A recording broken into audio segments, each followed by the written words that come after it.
Hey everyone, my name is Matt. Welcome to my shop. Today is June 6th and this is my weekly shop update.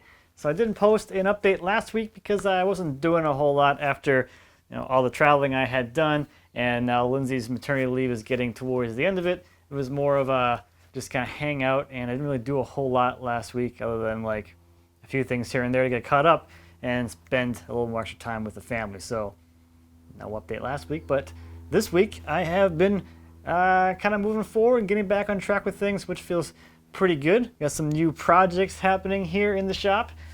Projects that are not mine. Well, one of them's not mine. That we'll take a look at today so I can share a little bit about what's coming up with you. And I also managed to go out and pick up some more wood. I have a disease. So what should we look at first? Let's while we're in here, let's take a look at some upcoming projects that we have kind of in the works here.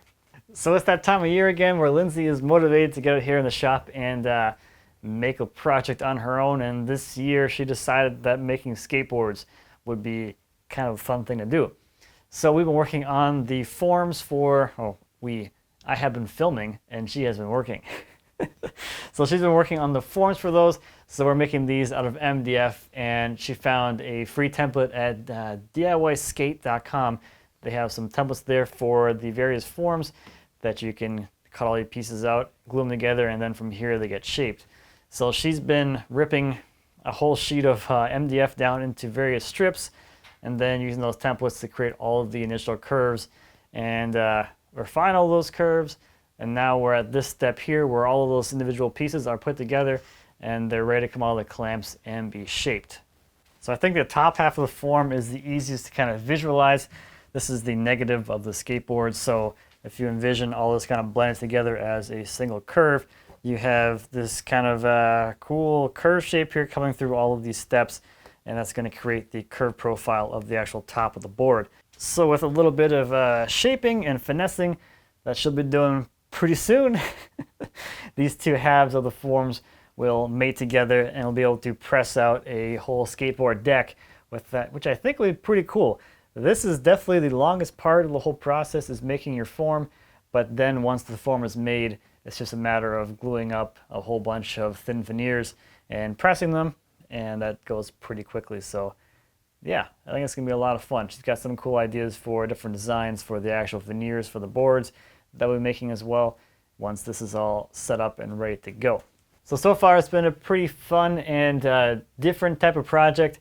It has been a little bit difficult though with the newborn and her taking care of a newborn all the time. So we've been like working in like half-hour stints. So this is like a week's worth of getting in the shop for a little bit here and there and putting things together. But yeah, I think it's gonna be fun. Once these are made, once this form is made, we can crank out boards.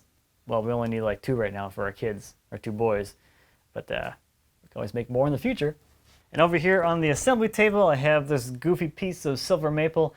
This was a kind of offcut slab type thing from the same, I think it was the same one that I made the guitar from, so should be pretty interesting.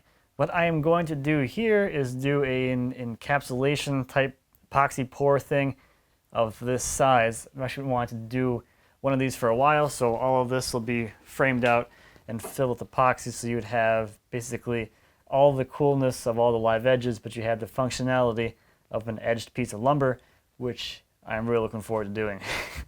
I've wanted to do one since October last year. I was planning on doing one, never got around to it. I ended up doing the small one for the tool cabinet before I did the big one, and here we are now in June, so I'm finally going to get this done and kind of over with. I had some other slabs that I was planning on using originally until I just decided to use this one because it's even more goofy. So I have been making a couple of samples, playing around with some pigments. So this is, where are my pigments? Here they are. So I have a pre-mixed thing, it's almost black diamond pigment things. So this is the liquid metal pearl. And then I thought I'd try and make my own kind of thing. So I have a carbon black, which is just a black powdered pigment, as well as some micro pearl, which gives us some of that glimmer. And I've tried kind of mixing things up with that. So this sample right here is this guy here. It's a little too silver for me. And then this one here is equal parts of the carbon black and micro pearl. So that's got a kind of cool look to it. And then lastly, this is a mixture, equal parts of both. I guess this, equal parts of this, plus that, plus this. So I guess a quarter, and half. And that gives you this kind of look. I am kind of leaning towards this because I do like the less silver look of this. But in all cases, I have, I think, too much pigment in here. I want to be able to see more depth into the slab so you can see down into all of the goofy stuff in the main slab here. So I'm thinking probably doing this, but maybe like half as much pigment per by volume of the epoxy. So that's kind of where this is at. But this piece of wood is pretty darn cool. It's got a lot of interesting things going on. It's going to have a lot of figure, just like the guitar body did.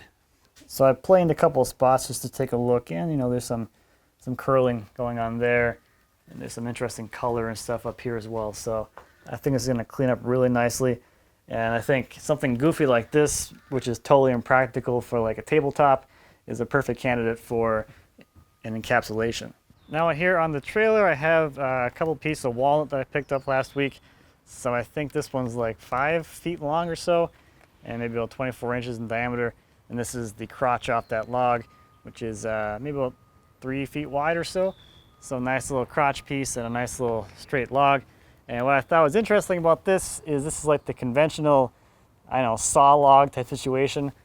This was attached to here, but they had separated it already because that's what you traditionally do. Traditionally, you would separate this because this is garbage, this is the waste part, and only haul this because that's the only part anyone actually cares about. So it's kind of sad that this is not still attached because that's more what I like, but traditionally, this is what you would do, and this would get thrown away or not even brought out of the woods. Because that right there is what you're really after, the saw log.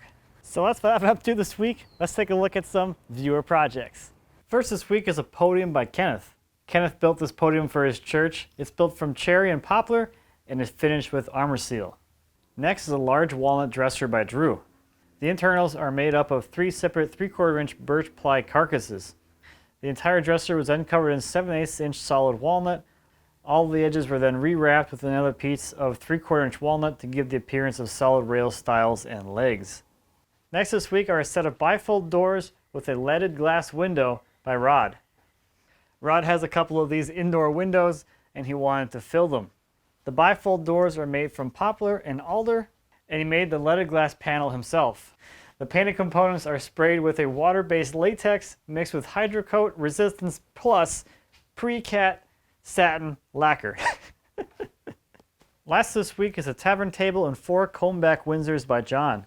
The top of the table is made from walnut, the table skirt's made from black ash, the legs are made from 100-year-old pine salvaged from a piano, the Windsor chair legs are red birch, the chair seats are poplar, and the chair spindles and arms are white oak. So a couple of announcements this week. First off, a big welcome to Horton Brasses as a new sponsor of the channel. I am super excited about this because I have been using their hardware for years and I absolutely love it. They make some really high quality hardware and it's nice. So this is one of their precision butt hinges. It has very little slop, just enough to make it operate. Those are the hinges I put on the tool cabinet, but I started using these when I made the spice boxes in 2012 and 2013 when I was doing those. And more recently, you can find their hardware on the secretary desk that I built, as well as the Highboy. So if you're looking for a decent hardware for your high quality pieces of furniture, definitely check them out. And secondly, I'll be at George Vendriska's Meet the Makers meetup here in the Minneapolis, St. Paul area. It's going to be out at his shop in Hammond, which is in Wisconsin. So, I mean, it's a little bit of a ways, but it's still kind of in this area. Along with a bunch of other people. I'll leave you a link to that down in the description so you can check that out if you're going to be in the area. Definitely want to come out. That is the June 22nd, I think, from 1 to 7. So, hope to see some people there.